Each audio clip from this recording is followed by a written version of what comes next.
Okay. Hi, I'm Michael. I'm 19, and I want somebody to love.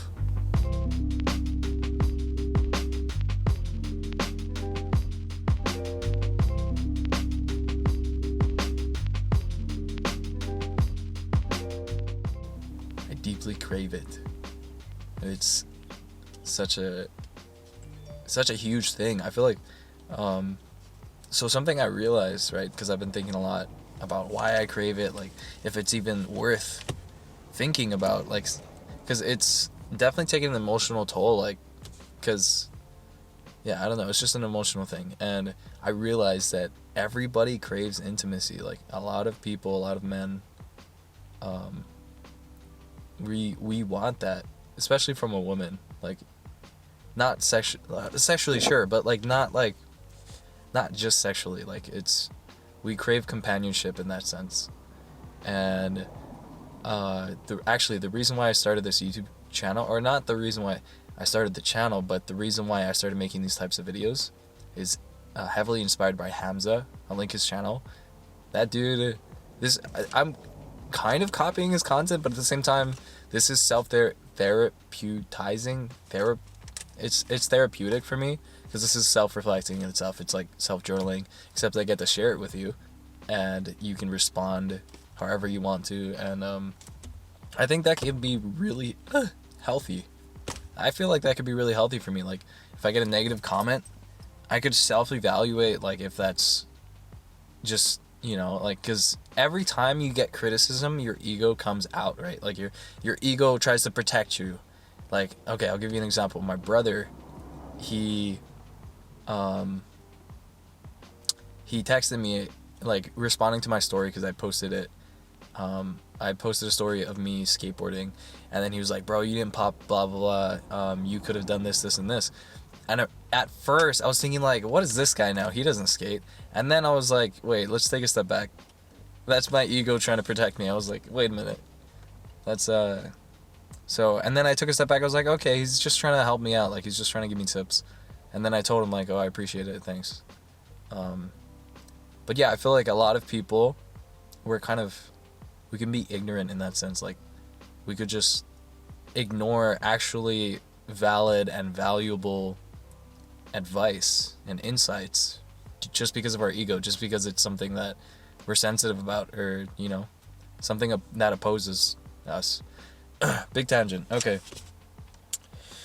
Okay, I've got this, and I need to make sure I keep it within the realm of what we're talking about. Love, a girlfriend, great. Okay, we all crave intimacy when we were on ways together. Yeah, okay. So this was really interesting. My mom, she said, when I was 2, I took this, like, our neighbor. We had this other neighbor, and it was another family next to us, and they had a girl, like a girl. Yeah, they had a daughter. That's what it is. They had a daughter who was the same age as me, and I was like 2. I was like 1, 2, and I would run away to her house and take her, like, on a picnic, and, like, would go fucking walking. It was so, I was like, really? I did that at 2 years old. She was like, yeah, you used to run over to her house and then would find you over there, and you guys would hold hands and blah blah blah. But I got kind of emotional thinking about that one night, because I was thinking about, like, how my whole life I craved that type of intimacy. And I was always sappy, like right now. This is for another video, another time, but there's this girl, right, and we're not dating, but like I said, I'm really sappy. So there's times when I just want to, like, tell her, like, hey, I really miss you, blah blah blah, like, I really appreciate you, blah blah. Like, it's so corny, and it's scary being that vulnerable, but it's also a need for me to communicate it, because if I hold it back, it just feels weird. And yeah. Oh, okay. Yeah, okay, another realization, right? So the first realization was everybody craves intimacy, so this is what everybody, like, pretty much, you know, like, unless you've repressed it and you're like, oh, I don't crave intimacy. Like, yeah, okay, bud. Everybody gets intimacy in their own ways, right? Like, but, anyway. So the first realization was that everybody craves intimacy. The second realization is, I forgot it. Okay, yeah, people are complicated, dude. If you're gonna get in a relationship, or like that type of relationship, it's so complicated. And I wish I had the book with me, but there's this book I read. It's called How Not to Die Alone. I know. It's a funny title, right? Like, you're at the airport and they're just like, oh, what are you reading? She's like, oh, there's just this book, How Not to Die Alone. And they'll like judge you like, okay. Like, no, shut up. I don't want to die alone.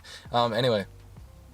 So that book talks about attachment styles, and the value of communication, the idea of searching for a prom date versus a life partner, and like all that different stuff. And it's really interesting. And it's like, it starts to make people make more sense, if that makes sense. Like, when you interact with people and you realize like how complicated and how like inconsistent they are, and it's so frustrating when you can't get your point across, and when they can't get their point across, and like there's miscommunication, and it just doesn't. Sometimes people are fucking idiots, and like both people in the relationship, if that makes sense. Like, I don't know if, yeah. Oh god. Also, I saw the comment, Durs, if you're watching this, I saw the comment last video. Hopefully the audio is better. I actually connected the mic and I'm using it right now. I don't know if it's too loud, but I'm in my car too, so it's really, really like, you know, contained. So I probably don't even need the mic. I could probably just use the in-house camera mic.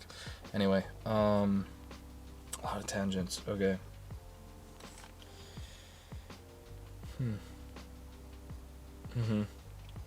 So, yeah, I could talk about that, but no. Yeah, so the idea of communication is so important, and there's somebody running past me, and there's people walking, and I'm gonna try to ignore them and just keep talking. Just ignore. It's so cringe, dude.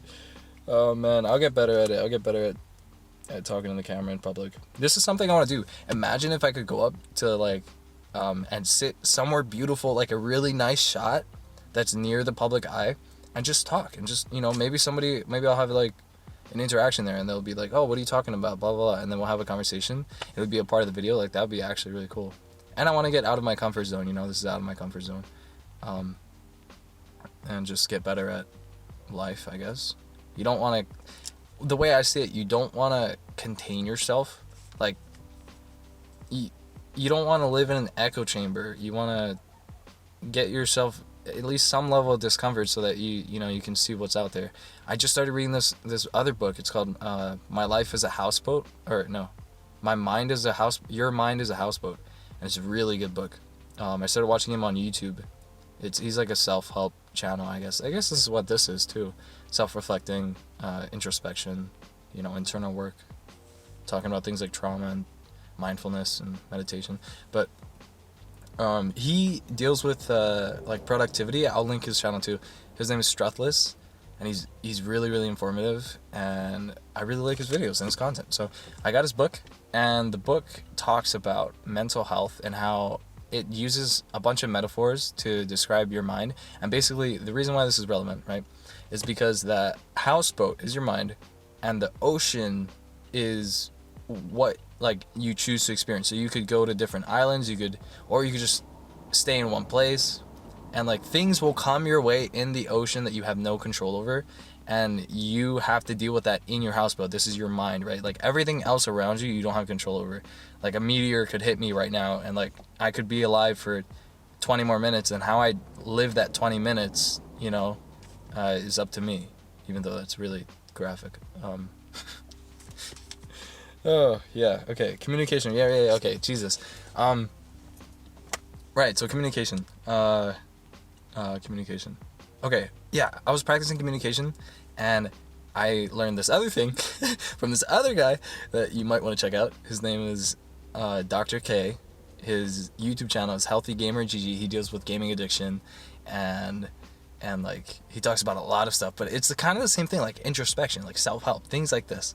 And it's a lot of talking, so it's almost like a podcast. Like you can have it in the background. That's what I started off doing, but then I realized like having it in the background and doing that type of practice, it's not, I'd rather have my focus on one thing, and like be mindful and in the moment, and I guess it depends, but for the most part, yeah. So I used to play Rocket League and just listen to his videos, but now I try my best to do something else. Well, I guess it was just what I was doing. I didn't like the mindlessness of it. You can multitask, right? Like if you're washing dishes and listening to something, but if you're just scrolling on your phone and you're listening to someone, or like this translates to other areas of your life, because if you talk to someone and then we're so used to overstimulation that we have to have it all the time. So when you're not always getting that dopamine and you're talking to someone, you just pull up your phone and you'll just start scrolling, and it's actually disgusting. I really don't like that idea. So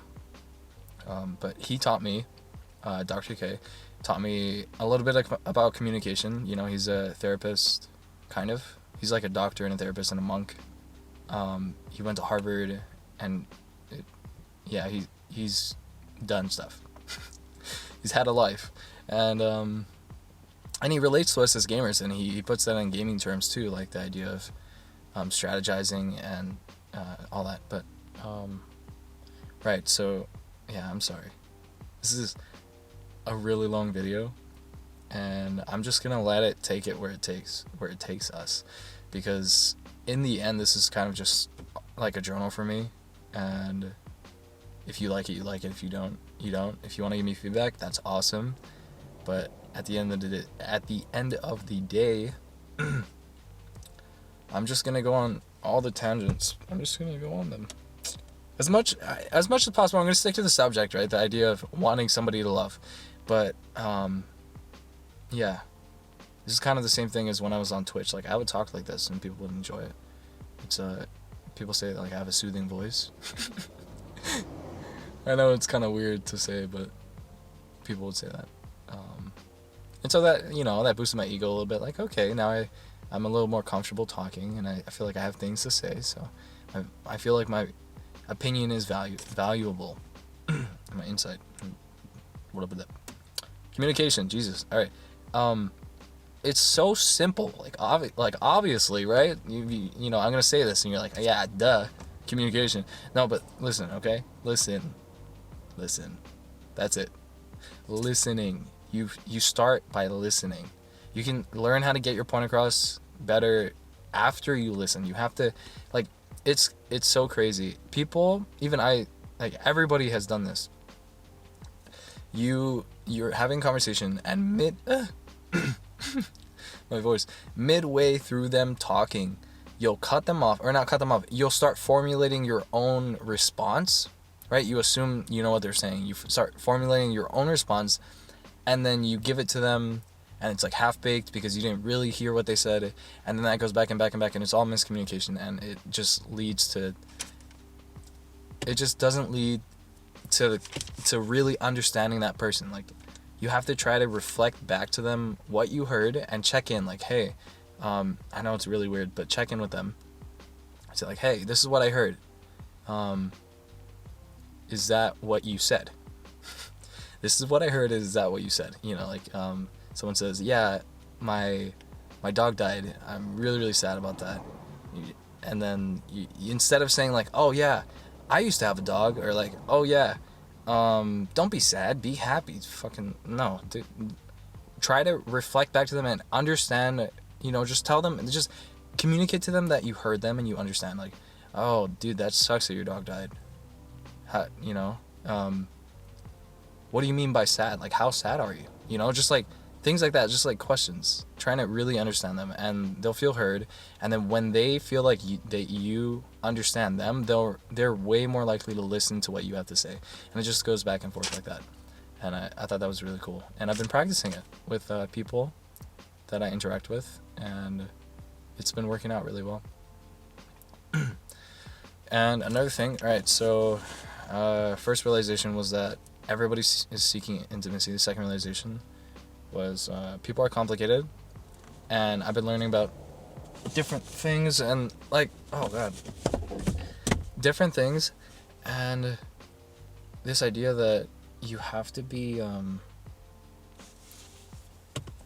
you have to take communication seriously if you're gonna get into a relationship. And okay, that's not the only thing, but it's a big part of it, because miscommunication is so huge, not even in just romantic relationships, in anything in life. If you don't understand, if you're not on the same page with that other person, it just, it's unnecessary stress. And another thing that I've been working on was is self-love, and it's actually, it's crazy, okay, but just not just what am I saying? When you look in the mirror, I've noticed this. Some people, they don't even look in the mirror, or they'll look in the mirror and then they'll glance away. Actually look at yourself and try to appreciate, who you are. And another way to, not another way, but yeah, okay, I don't know what I'm saying. One way to improve your self-love is to think of yourself as your past self and your future self, right? You want to do things for your future self, and as a result, your future self will appreciate your past self for doing those things. So it's so simple, but I started cooking, or like focusing on what I put into my body. So like an apple, a banana, fruits and stuff. And I just got done eating chicken and rice, and just like, I know that that's so little, but the day after I did that, the day after, I'm doing all these things for myself. I'm working out, I'm journaling, I'm trying to be productive, I'm thinking about myself, I'm going through repressed memories and things that I've gone through. I start to appreciate myself more, and it's no longer like a subconscious hatred, because I feel like people, they take their actions, because they identify so much with what they've done in the past, that they just pummel themselves down to the ground, like, and then as a result they feel like they're not worthy of some things like self-love, or they're not worthy of getting their needs met, so they won't communicate them. And it's eye-opening for me. So yeah, anyway, I want love, and I know that it'll take work, and I've been working on communication and self-love as a result. And self-love builds onto everything. You start to be compassionate for other people. You'll become compassionate for yourself and your actions and things you do. And everything's reciprocated. You'll treat others how you treat yourself.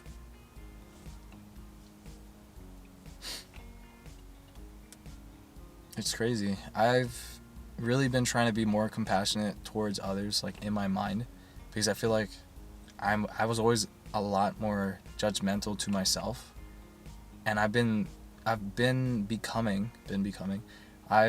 am becoming less judgmental towards myself and more accepting of, like, okay, this is what I did wrong, let's learn from it, instead of this is what I did, oh god, I'm such an idiot, or this is what I did, oh, this means I'm, like, it's like all these little things.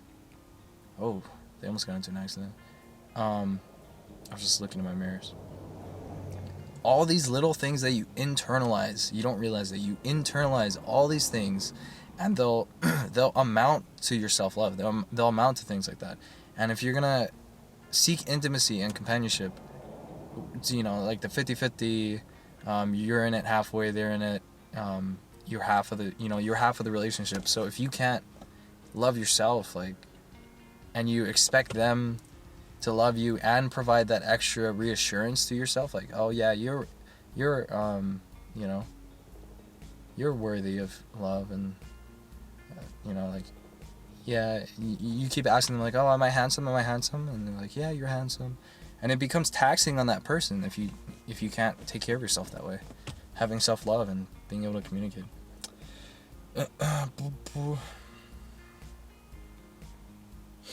Yeah. Okay, next part. It's funny. It's just a page. It's one page. How long has it been? 20 minutes. 21 minutes. Nice. Great. Oh, man. All these things will be useful. No, I already said that. What? However, it's never perfect, and all I can do is work on these things. Same goes for people I interact with. I'm not going to judge them and choose not to interact with them because of superficial things. This is what I learned from the How Not to Die Alone book. So many people... Hold on.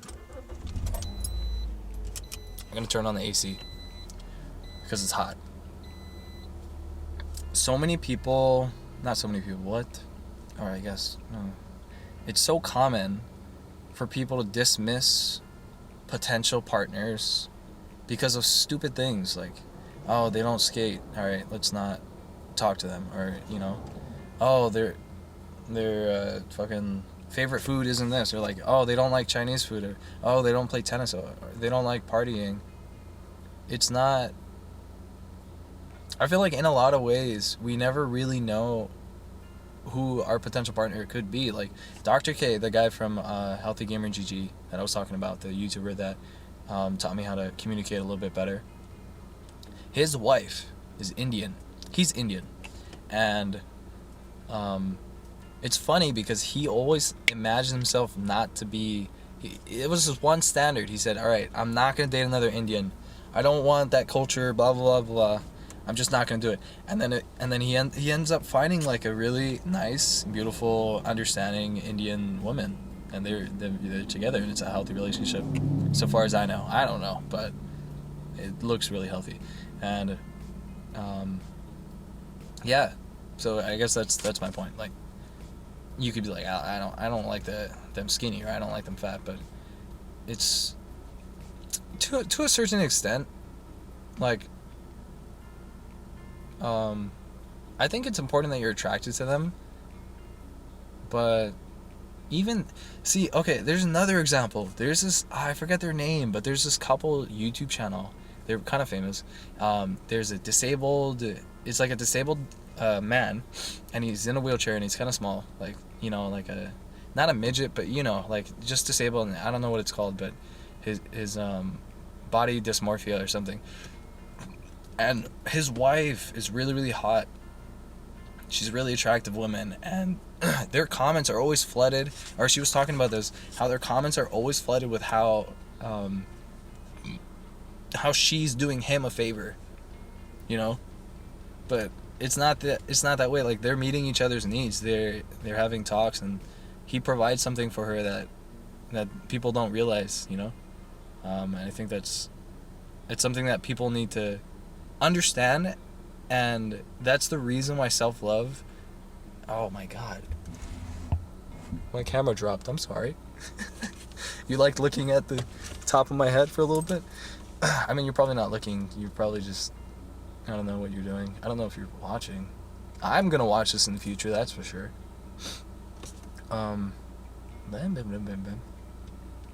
Yeah, so you're gonna meet in a relationship. I think it's important that you meet each other's needs, and that's why self-love is important, because if you can appreciate yourself and understand that you have that value, right, you're not gonna stand for being mistreated. You're gonna be able to put up those boundaries because you understand that you're providing something to the relationship. You don't want that power dynamic where they have all the choices because you don't have any say, because you are subjectively less valuable than them. Like, no. It's a half and half, you know? Anything in a relationship, communication, same thing. You listen as much as you speak. Okay. Okay, last part. I'm just gonna read it, because I can be very judgmental of myself, but not for others as much. Generally, you'll treat others how you treat yourself. Yeah, okay, that's what I said. Show compassion... Ignore the ego and take a step back. Yeah, I have a story for this, okay? Just today. I'm kind of sweaty. The sweat dried, but stinky still. And I was skateboarding and playing basketball kind of at the same time. And I arrived to the court. Court's empty. And I grabbed my board. I've got like a bag of sliced apples and a basketball, right? And I pump up the basketball, and then I'm going to the court. And as I'm going, and I'm just thinking, like, oh man, I keep looking around. So, like, maybe not consciously, but subconsciously, I'm just like looking around, and I'm thinking, like, okay, what are they thinking? Because I'm wearing like a bright pink helmet, fucked up shoelaces, and like, and the reason why I go out like that is because it's just this idea that, like, I'm gonna wear what I want to wear, but the judgment, the idea of being judged never goes away, you know. And anyway, it's just like I realized this too while I was sitting in the car. I was thinking, whenever, I'm not sure, I feel like everybody is like this, but whenever I go out and I'm around, like, in a public space, there's always some sort of anxiety that comes with that, because you're so aware of what people are thinking. And it's funny because everybody is doing the same thing. They say, oh, if you're doing a speech, imagine everybody naked. And why? Because then they're below you. They're embarrassing. You're not embarrassing. They're, you know, and then you start to equalize. But if you realize, like, you're just as valuable, that's, again, self-love, man. If you realize you're just as valuable as everyone else, what you have to say, even when you're, like, talking to girls, you might think, like, oh man, she's so much hotter than me. Oh, and then you like get caught up and you don't know what to say, and you don't want to, like, scare her away because you're weird and she's not, or whatever. Like, no, dude. Yeah, okay, so anyway, I chose to just go do what I wanted to do. And I had my skateboard and my basketball. I'm shit at shooting, by the way. I'm horrible. I shot like 80, no, like 20 shots just trying to get in the net. I couldn't. I went right below the net and I missed like 5. Anyway, every time I missed, I was like, fuck. And then I looked around. Every time I'm looking around. Did someone see that? What are they thinking?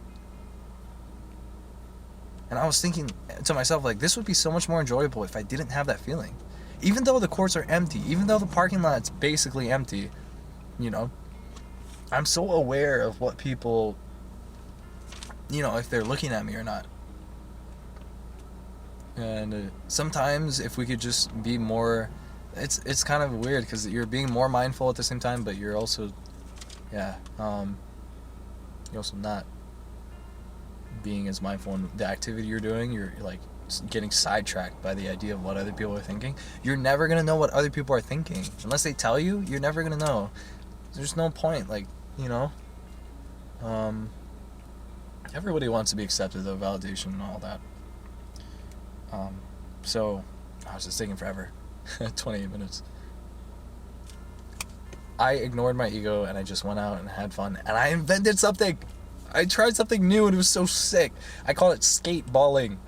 I was pushing on my board and I was dribbling at the same time. It was so cool. And then I was trying to learn manuals and I was dribbling and shooting, and like, it was a lot of fun.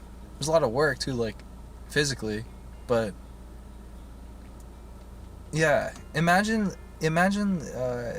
my ego telling me, like, oh, don't ride your skateboard while you're playing basketball. That's weird. Or, you know, like, don't put your helmet on, because it's like I put my helmet on so that and the helmet's bright pink and it keeps my hair out of my eyes. But I put my helmet on so I could just start riding whenever I wanted to skateboard. And then I was playing basketball at the same time. I was like, huh. I just started riding and playing basketball, and it was actually really, really fun. I don't know why I haven't thought about that earlier. Like, if you want to get more comfortable on a skateboard, you're supposed to ride a lot. And that's such a nice way to change things up. Like, you just, you know, try shooting, and then you can skate to where the ball is because the ball bounces away when you miss. Yeah, that was really, really interesting. Okay, that's that's everything. 30 minutes flat, kind of. I hope you guys enjoyed. I hope this was informative. I hope the audio was better. And actually, you know what? I don't give a I don't care if you enjoyed. Nah, I hope this was constructive. I actually want to, like, help people out, you know. Somewhat entertaining, or just at the end of the day for me in the future. Stay safe, take care of yourselves, and I have nothing else to say. Yeah. Stay safe, take care of yourselves, reflect. That's what I have to say. I lied to you. I have more to say. Reflect on what I said, please. Think about what I said. You know, like, it's not like a homework assignment. Like, you don't have to think about everything that I said, but just, you know, take a step back before you leave and just think about it. What does it mean to you? You know, maybe pause the video throughout the video. I mean, I'm at the end of the video, so it's like no point. But if you want to rewatch it, or if you watch another video, pause the video when you hear something profound or something that, you know, that you want to think about, and think about it. Actually, just think about it. I think it'll really help. And think, yeah. And it'll help you formulate your own opinion. I think that's important. Okay, stay safe. Take care of yourselves, and thanks. Bye.